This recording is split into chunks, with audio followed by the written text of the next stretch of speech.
Detective Sergeant. They're assigned a robbery detail.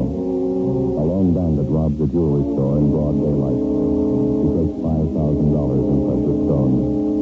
He's reckless. He's well armed. Your job? Get him.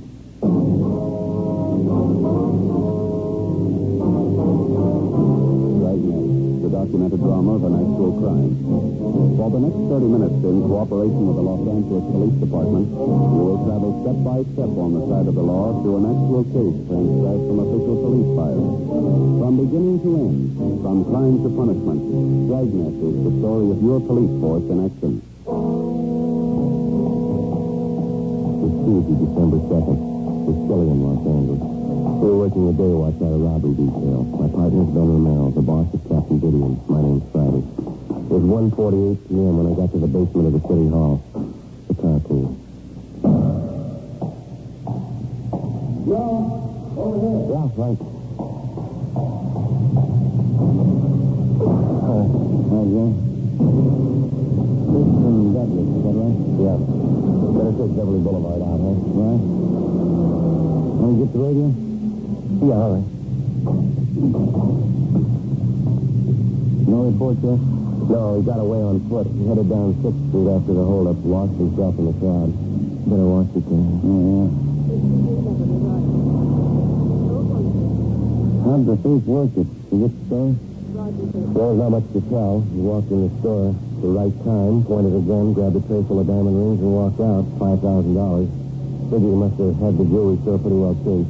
Sounds like he's had practice. Well, could be. But sure, one thing, he's well armed. Attention all units, all units. At 3rd and Victor. 3rd and Victor. You get it up, huh?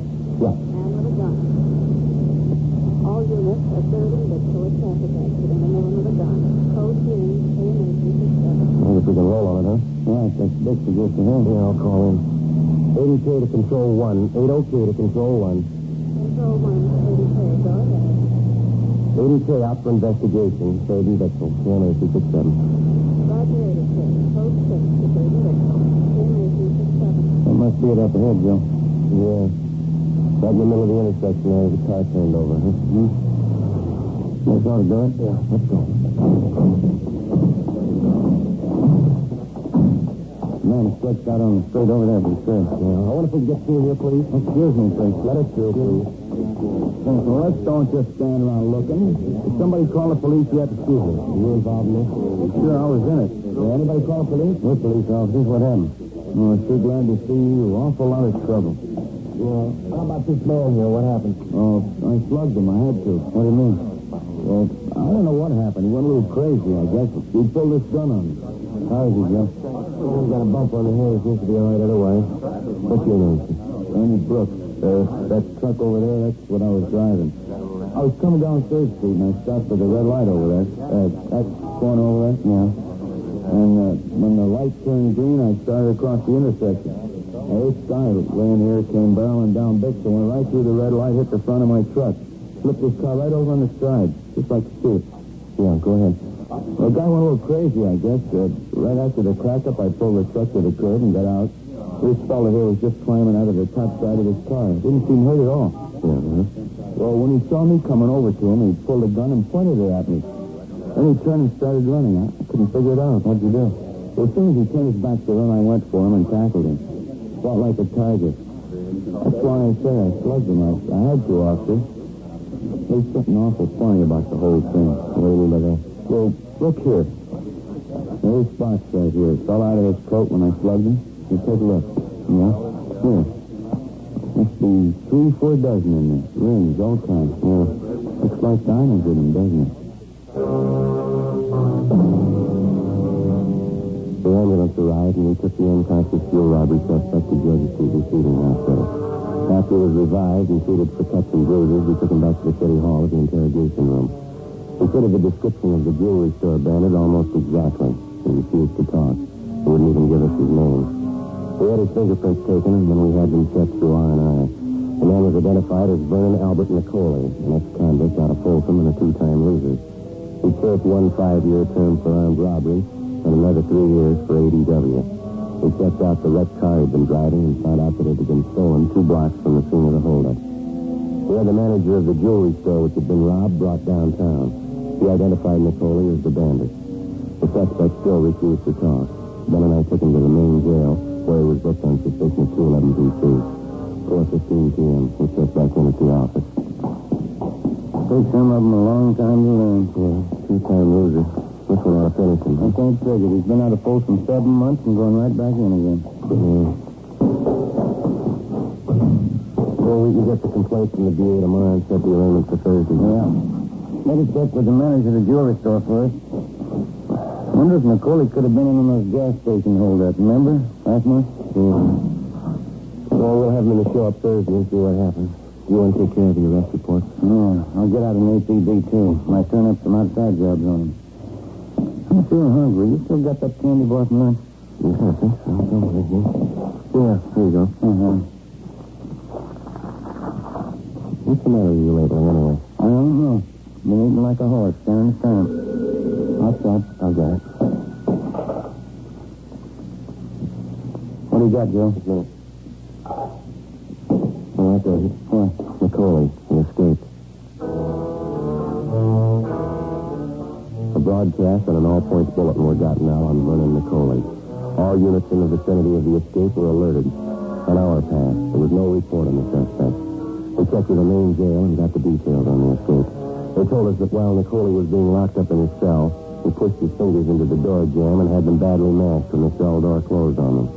Both of Nicoli's wrists were then handcuffed, and along with 2 other ailing suspects, he was taken over to Georgia Street Receiving Hospital by a pair of transportation officers.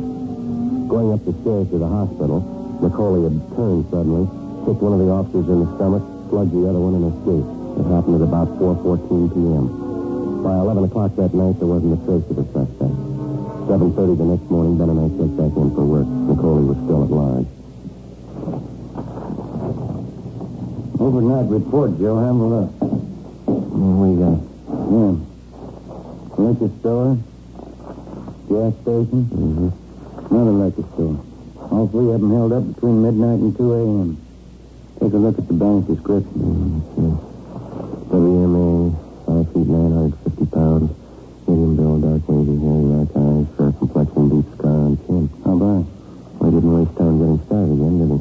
A pretty big come down if it's Nicoli. Diamond theft to liquor store. Well, he had to do something. He didn't have any clothes, no money. How about that car he used on those jobs? Stolen. Recovered early this morning. They're going over to print. So now, Joe? Gilly? Get on this one right away, will you? Just had to call a minute ago. What's that? Here's the name, address. Matthew Hobbs. He runs a candy store near one of the grade schools over in Boyle Heights. He might be able to tell you something. Yeah, about what? Nicoli. Saw him last night. We got in the car and drove over to the Boyle Heights district where we located Matthew Hobbs' place of business. It was a small store on Delray Avenue, 1 block from the neighborhood grammar school. The sign out in front read, New Geneva Candy Parlor and Variety Store. There was the usual display in the window. A wind-up train, a few inexpensive dolls, pencils, writing tablets, and some crepe paper. Inside, the main attraction was 2 long showcases filled with a variety of penny candies. There was a small soda fountain at the rear of the store, topped with a slab of worn marble. Matthew Hobbs was a small, thin man. He looked to be in his mid-60s. He sat behind one of the counters filling cellophane bags with Christmas candy while he talked to us. We asked him about Nicoli. Yes, that's right. Vernon was here last night. About 10 o'clock, 10:15, no later. You want me to help him? Did you know Nicoli that well, Mr. Hobbs? As well as I know most of the kids who grew up around here. Yes, I guess I knew him well. Well, what did he ask for in the way of help? His money, clothes. He got no family left. I guess I was the only one he thought to come to. Mm-hmm. Well, how is it that you didn't notify us sooner, Mr. Hobbs? I knew you'd ask. I'd like to explain if I could. Yes, sir, please. Could you hand me that stack of bags there, Sergeant? Yeah. This? No, the number 2. Yeah, those, yeah. Mm-hmm. All right, here you are. Thank you. As I said, he knocked on my back door about 10 o'clock, and I let him in. Acted just like an animal. Some kind of crazy animal. Let me see. Did he have handcuffs on? Yeah, but the chain connecting him was broken. It made me file off each handcuff. Yeah? I wouldn't do it at first. I had no idea what was going on. He said he'd kill me if I didn't help him. He kept threatening me. I never saw Vernon like that before. Mm-hmm. Go on, Pete. You know, Sergeant, I knew that boy when he was in grammar school right up the street there. Makes you sit down and think sometimes, huh? Where they grow up and change. Yes, sir. Well, Well, what happened after you took the cuffs off of him? And he got out of his jail clothes and put on one of my suits. Took what I had in my wallet, $12, and then he kept running around till he found my gun. He took that with him, too. Well, didn't you think of calling for help? Not the way he acted, Sergeant. Just like a crazy animal. And he'd have killed me if I'd have tried anything. He warned me not to tell anybody he was here. Said he'd come back and kill me if I did.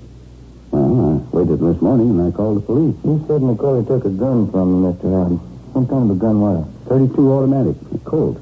I've had it for years. I have it registered with you people. He took just what he pleased. Clothes, gun, money. If you want the truth, Sergeant, I just wasn't brave enough to try to stop him. Well, when McCauley left here, did you notice if he had a car? No, he left on foot. Walked across the street and went down that way, towards town. I don't know. I don't suppose you'll get too far. I hope not. Do you have any idea who he might try to contact? Some of his old friends, his relatives? No, he doesn't have any folks I know of. Terrible thing, isn't it? Kids growing up. Well, the way they change, like McCauley. I can understand them when they're kids. Seen hundreds of them come through here. Know what they're thinking, how they feel. Kind of a hobby. I understand kids. Yes, sir. The trouble is they grow up. All of a sudden they stop being kids. Yes, sir. I don't understand them after that.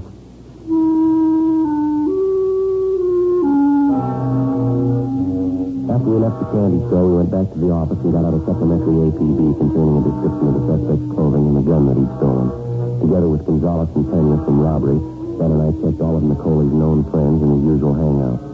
Stakeouts were placed. We got nowhere. The late evening holdups continued.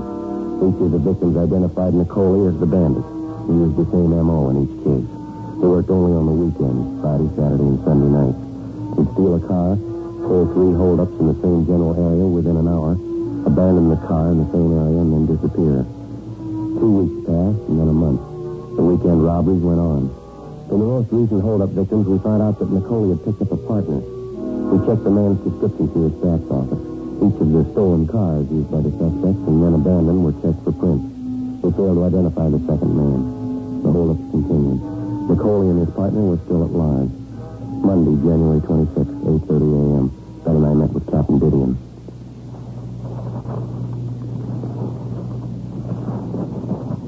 What's the count, Skip? The usual. 3 holdups Friday, 3 Saturday, 3 Sunday. He's proved his point. He's consistent. Now, when do you blow the whistle on him? We're doing everything that can be done. Stakeouts, extra units on duty. Not enough. The corner pocket wants some results. They want them fast. How about the times listed for the 3 stick-ups last night? Have they been double-checked? No, correct. There's something else for you. Figure it out.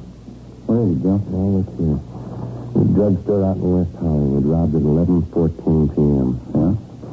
All right, now this one. Coffee shop out in the valley. Robbed at 11:21 p.m. Both of them the same M.O., same everything. Well, it doesn't frig you. They couldn't have made it from the spot in West Hollywood out to the valley in 7 minutes. It's not possible. There's a report. Check it. I know, but how could they do it? There must be some way to work out the answer. There's got to be. I can give you a shortcut. Yeah? McCauley, find him. Another 2 weeks passed, and then 2 weeks more.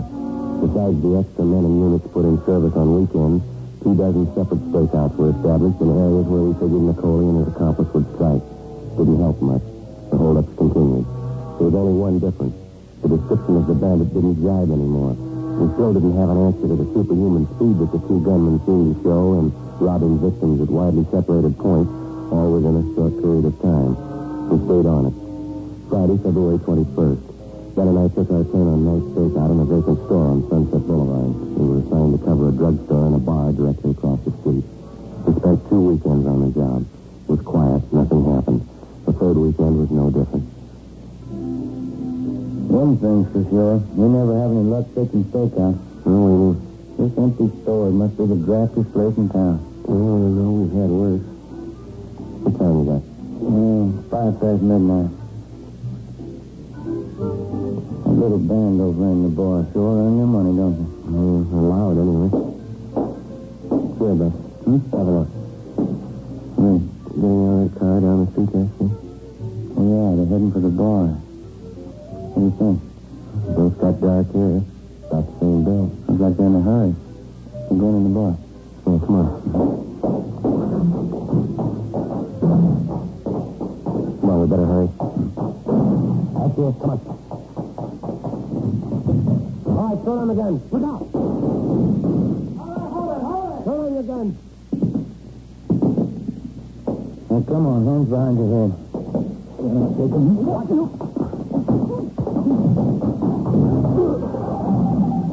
All right, hold it right there. Come on your feet. You all right, Ben? Yeah. You had a good point. Well, that's both of them. It wraps it up, huh? Well, you better look again. Huh? Neither one of them, Nicole.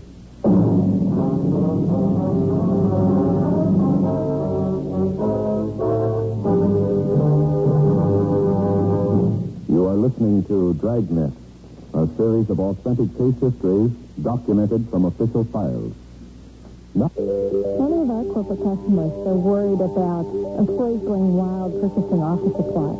StaplesLink.com allows them to set up workflow approvals and gives them more control over purchases. StaplesLink.com and IBM are bringing office supplies and office management together. I'm Anne-Marie Keene of StaplesLink.com, Vice President of Business-to-Business e-commerce. StaplesLink took a great idea, a giant step forward. Staples revolutionized the office supply industry with the Superstore.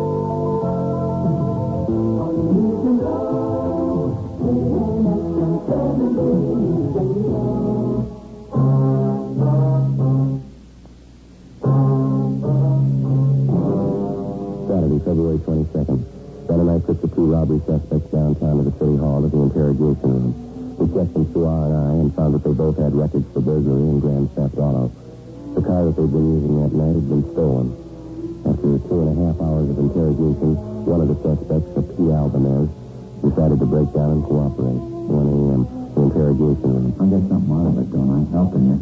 You know, don't forget I helped you when you get me in court. Most people know about the street and be making our report. Now, what's your story? I knew I never should have went for it. Believe me, it won't happen again. McCauley, he talked me into it. Talked into what, Pete? Helping him out on pickups. I was his partner in his first one. After he broke through? Yeah, that's right. He came to me with a foolproof system of his, and I was sucker enough to go for it. How long did you work with him? Just a couple of weekends. 3, 4, maybe. I didn't get along with him. No, nobody gets along with him. He's a little crazy, I think. Who's working with him now? Oh, I don't know. He's had 2, 3 different guys. I don't know who's with him. Say, Sergeant, can I have a drink of water, please? All right, I'll get you some, Pete.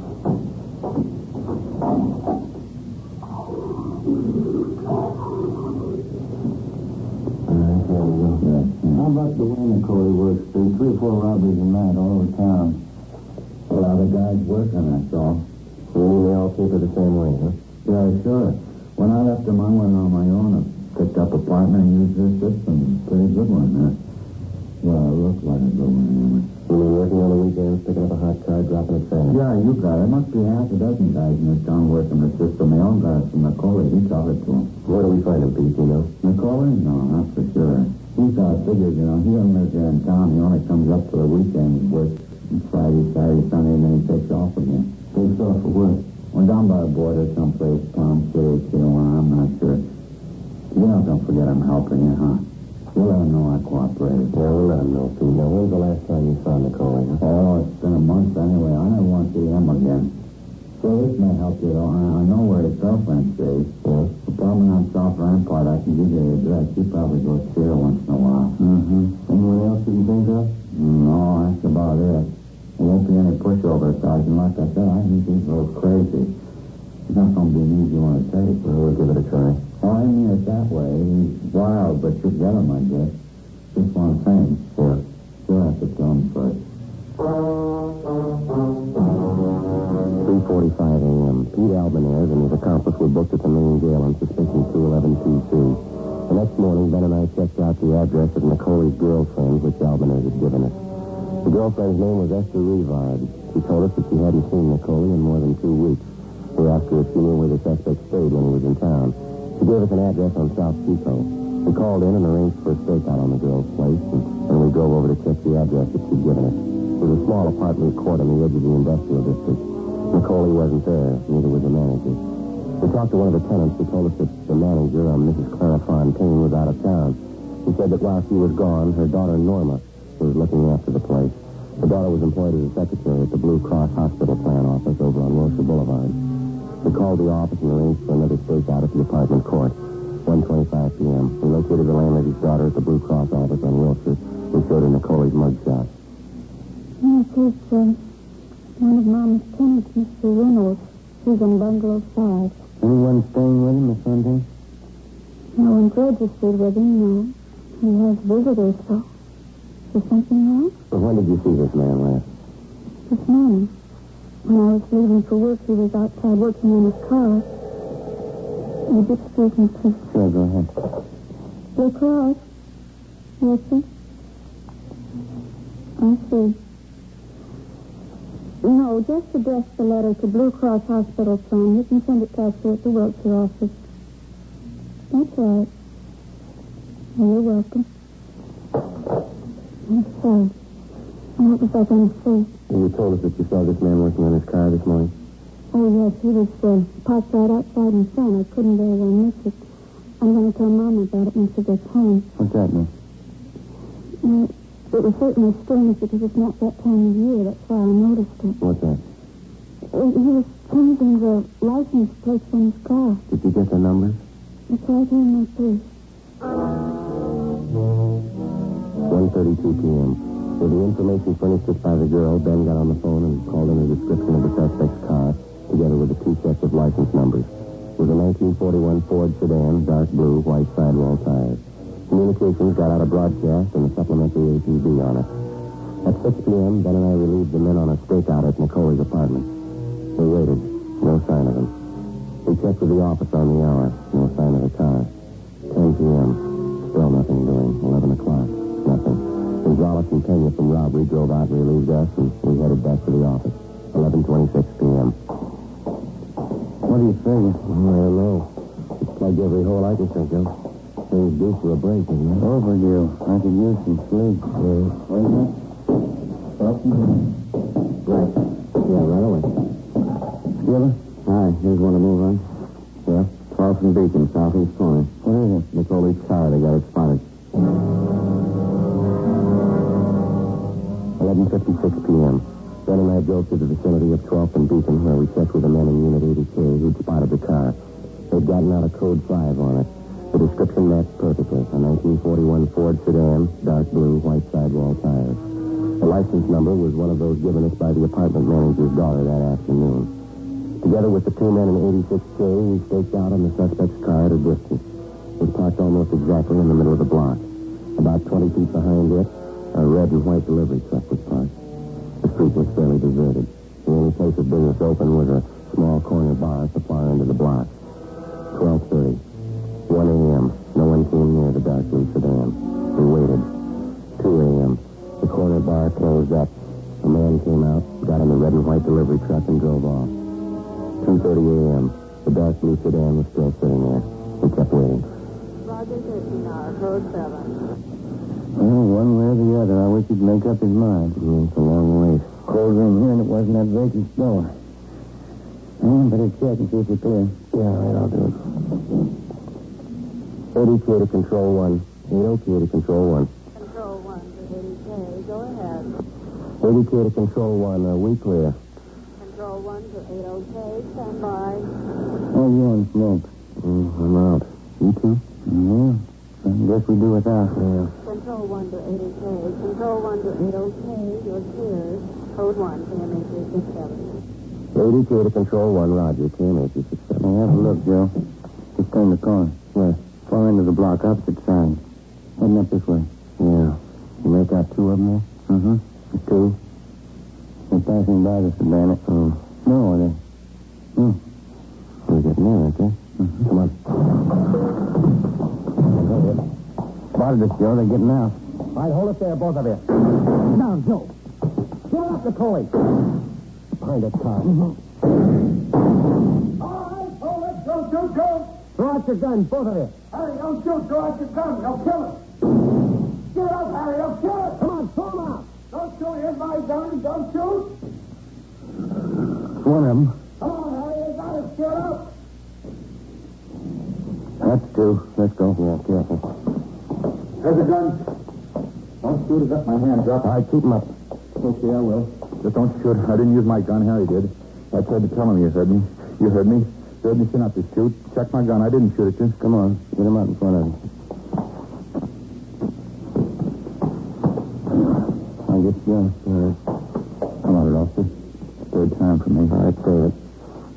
Okay, Joey, ready? Let's go. Please, huh? Give me a break. You picked the wrong time to cry, Mason. Please, now, this is the third time for me. I'm no good in that. You had your chances. You kicked them away. Let's make a deal, huh? I'm no good in jail. No good at all. You're no better out here. Let's go.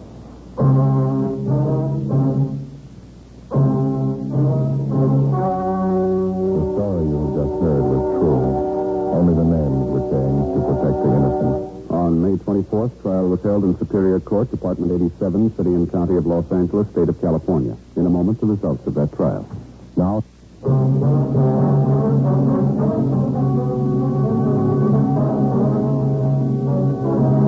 Vernon Nicoli and his accomplices were tried and convicted on several counts of first-degree robbery. They received sentences as prescribed by law and are now serving their terms in the state penitentiary. First-degree robbery is punishable by a prison term of not less than 5 years, with a maximum life term. Ladies and gentlemen, the Red Cross has been asked by your government to help the nation mobilize for defense. You can help by giving generously to the Red Cross. You have just heard Dragnet, a series of authentic cases from official files. Technical advice comes from the Office of Chief of Police W.H. Parker, Los Angeles Police Department. The FEMA